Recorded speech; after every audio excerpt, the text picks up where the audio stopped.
आसाममधील माता कामाख्या देवी मंदिर संपूर्ण भारतात प्रसिद्ध आहे। हे मंदिर 52 शक्तिपीठांपैकी एक आहे। भारतातील लोक याला अघोरी आणि तांत्रिकांचा बालेकिल्ला मानतात। मंदिराशी संबंधित अशा अनेक रहस्यमय गोष्टी आहेत ज्या जाणून घेतल्यानंतर तुम्हाला आश्चर्य वाटेल। या ठिकाणी भक्तांच्या इच्छा पूर्ण झाल्यानंतर त्यांना कन्या भोजन दिले जाते।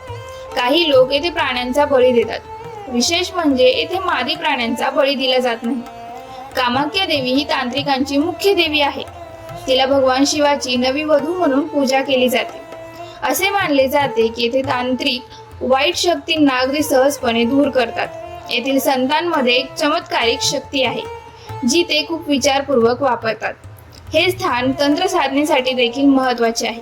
असे म्हटले जाते की जर एखाद्यावर काळी जादू झाली असेल तर मंदिरात उपस्थित असलेले अघोरी आणि तांत्रिक ते काढून टाकतात। एवढेच नाही तर येथे काळी जादू देखील केली जाते असे सांगितले जाते।